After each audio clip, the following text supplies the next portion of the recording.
Il n'a pas dit qu'on doit détester sa famille. Le Seigneur a dit que, on dit que le Seigneur a dit que l'homme aura pour ennemi les gens de sa propre maison. Ça, c'est quelque chose que je dois vous dire que c'est écrit. Ce n'est pas moi qui ai inventé. Le Seigneur a dit dans le verset 36, hein, Matthieu chapitre 10. Matthieu chapitre 10, et l'homme aura pour ennemi les gens de sa propre maison. Écoutez bien. Et je vais revenir maintenant à Luc chapitre 8 que j'étais en train de parler avant que mon bébé ne vienne. Je vous dire ceci. Il est écrit, la mère et les frères de Jésus vinrent le trouver, mais ils ne purent l'aborder. C'est le verset 19, Luc chapitre 8. À cause de la foule, on lui dit, ta mère et tes frères sont dehors et ils désirent te voir. Mais Jésus répondit, ma mère et mes frères, ce sont ceux qui écoutent la parole de Dieu et qui la mettent en pratique. Bien-aimé dans le Seigneur, tu penses que quand la Bible là est en train de définir comme ça, c'est pour te dire que quoi?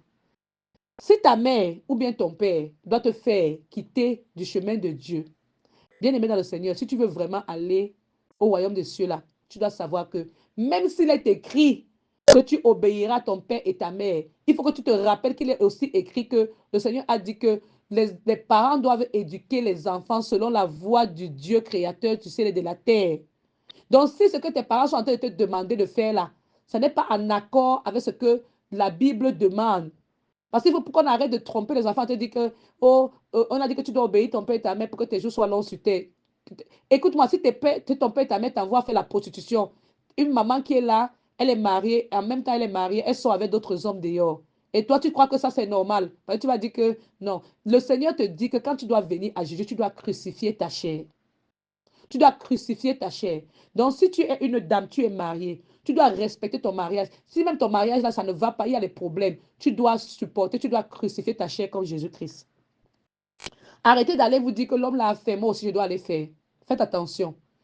Il faut faire attention. Alors, quand je parle ici, là, je parle encore avec Matthieu chapitre 10, quand le Seigneur a dit que quoi? Le Seigneur a dit que, Jésus-Christ a dit dans le verset, il a dit dans le verset 33, mais quiconque me régnera devant les hommes, je le régnerai aussi devant mon Père qui est dans les cieux. Bien-aimé dans le Seigneur. Il y a des personnes qui sont ici là dehors, elles vont à l'église tous les jours. Elles font des actes, elles donnent les offrandes dans les églises, mais elles ne sont pas capables de parler bien de Jésus. Moi, je vais te dire quelque chose. Si tu veux, tu vas à l'église, tu donnes même tout ton argent du mois. Si tu veux, tous les mois, tu donnes l'argent, tu aides les orphelins. On ne paye pas le royaume de Dieu avec l'argent. On paye le royaume de Dieu en acceptant Jésus-Christ comme son sauveur, son Seigneur, et en également évitant de faire le mal aux autres. Si tu es la personne qui est là toujours pour cogner les têtes des gens, que les gens ne s'entendent plus dans la vie là, à cause de toi, ma chérie, si tu veux, tu peux même payer même les écoles de tous les orphelins du monde. Tu donnes même l'argent dans toutes les églises pour construire les églises. Je vais te dire quelque chose, ça n'est pas ça qui va te payer le royaume de Dieu. Le royaume de Dieu est. On a dit que c'est forcé, ce sont les violents qui n'en ont pas. Les violents, ce sont les personnes. Quand on parle de violence, ça veut dire que quoi? Tout ce qui va t'empêcher de vouloir entrer dans le royaume de Dieu, tu vas dire que je vais me défendre avec le nom de Jésus-Christ parce que je vais entrer dans le royaume de Dieu. Alors, il faut savoir que dans le même Matthieu chapitre 10, quand il est écrit que mais quiconque me régnera devant les hommes, je le régnerai aussi devant mon Père et qui est dans les cieux. Donc, nous sommes ici en train de parler de la parole de Dieu. Il y a des gens qui font que, oh, elle veut montrer quoi, elle veut montrer quoi, elle pense qu'elle est qui. Je vais te dire quelque chose. C'est Jésus-Christ qui m'a envoyé. Si ce n'était pas Jésus-Christ, je ne devais même pas être là pour te parler aujourd'hui. Je viens te parler pour te dire que donne ta vie à Jésus. Et sache que, en tant qu'une femme, il y a des hommes qui peuvent entrer dans ta vie, pas pour t'aimer, mais pour venir voler l'étoile qui est en toi. En tant qu'une femme, si tu as déjà fait un enfant avec un homme qui appartient au monde des ténèbres, protège ton enfant. Parce que le but de l'homme là, c'est pour venir déposer la sémence du mal dans l'enfant là. Tu vas être là, tu vas voir comment ton enfant, tu es en train de tomber malade, parce qu'on est en train de donner la sorcellerie à ton enfant. Et il est en train, l'homme là vient dans ta vie. Il dit qu'il veut voir l'enfant, il veut voir l'enfant, il veut voir l'enfant. Il faut savoir que tu dois couvrir l'enfant avec le sang de Jésus-Christ avant de lui donner l'enfant là. Il faut bénir tout ce que l'enfant est en train de manger parce que le but de cet enfant là, et le but, il veut amener cet enfant dans le monde de la sorcellerie. Il faut aller visiter vos enfants quand les enfants dorment dans la nuit, prier sur vos enfants, surtout quand ces enfants sont en compagnie de ces hommes sorciers ou bien de ces femmes qui sont sorcières. Parce que l'ennemi va passer par la nourriture parce que l'enfant aime pour venir déposer les semences de la sorcellerie pour donner à l'enfant. L'enfant mange, après tu vas te retrouver que tu as élevé l'enfant, mais c'est comme si tu as élevé un sorcier. Priez sur vos enfants.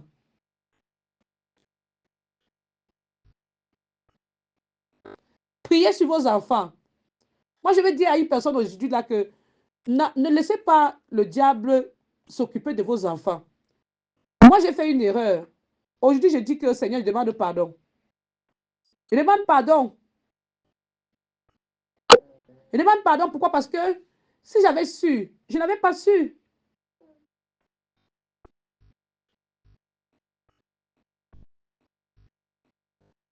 Je vais dire à une personne aujourd'hui qu'on parle d'un Dieu qui est vivant. Quand le Seigneur nous dit dans Matthieu chapitre 10 que ne croyez pas que je sois venu apporter la paix sur la terre. Je ne suis pas venu apporter la paix, mais l'épée. Quand tu appelles le nom de Jésus-Christ, ça donne l'épée. Est-ce que tu me comprends? Ça veut dire que tu es en train de dire que le nom de Jésus, au nom de Jésus, au nom de Jésus, tout démon satanique dans le corps de mon enfant, je demande que ça sorte maintenant au nom de Jésus. Le démon là commence à se manifester. Tu continues à prier. C'est pour ça que le Seigneur dit que prier sans cesse. Tu ne dois pas prier en disant que tu vas t'arrêter. Ne prie pas pour un jour, tu dis que tu vas prier pour toute la semaine. Tu vas prier chaque jour, chaque jour, chaque jour. C'est ce qui est écrit dans Thessaloniciens. Priez sans cesse le nom de Jésus. Je dis encore à une femme aujourd'hui que il faut savoir que si tu appelles le nom de Jésus, que ça dérange ton mari. Les femmes doivent savoir qu'il y a des hommes aujourd'hui là, qu'ils sont en train d'épouser les femmes, c'est pour leur proie. Il y a des femmes qui croient que je suis là, mon mari même, alors que tu es la proie. Il y a beaucoup de façons, je vais vous dire aujourd'hui. Il y a des hommes qui savent jouer leur jeu. Ils sont là, ils t'aiment, ils te montrent l'amour là jusqu'à. Mais quand tu dis qu'on prie le nom de Jésus-Christ, ils refusent. Il faut que tu sois attentif. Sois attentif.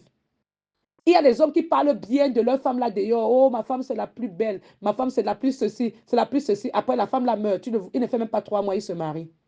Tu te poses la question de savoir que j'ai dit, hein, comment quelqu'un peut dire que sa femme était la plus belle? Sans elle, je ne peux pas vivre. Si maintenant la femme est maintenant morte, il a déjà remplacé la femme. Il faut savoir que les stratégies des personnes démoniaques là, c'est pas facile. C'est pas facile de détecter. C'est pas facile de détecter. Donc, c'est pour cela que quand tu vas prier avec l'Esprit Saint et tu vas lire la lecture de Daniel, prier chaque jour avec Daniel, tu vas voir que si tu pries chaque jour avec Daniel, le Seigneur va te révéler ce que les personnes qui sont à côté de toi sont en train de faire. Et les personnes vont t'appeler sorcière. Alors, je vais dire à une personne que quoi? Le même chapitre 10 dit, car je suis venu mettre la division entre l'homme et son père, entre la fille et sa mère, entre la belle-fille et sa belle-mère, et l'homme aura pour ennemi les gens de sa maison. Alors, quand le Seigneur nous dit que l'homme aura pour ennemi les gens de sa maison, quand tu es un enfant dans ta famille, on ne t'aime pas. Moi, ma maltraitance a commencé depuis quand j'étais petite. Je ne savais pas. Comment tu peux être dans votre propre maison, ta propre mère te maltraite? À un moment donné, j'ai fui. J'ai fui le chez nous. J'ai dit, je ne peux plus supporter. Il faut que je fuis. Bien aimé dans le Seigneur. Ce n'est pas facile de fuir votre propre maison parce que tu te rends compte que la façon que ta mère te bastonne. Hey Jésus. Oh Seigneur Jésus-Christ, aide-moi. Je vais vous dire une chose. Il y a beaucoup de façons de détecter les sorciers. Yeah? Laissez-moi vous dire la vérité.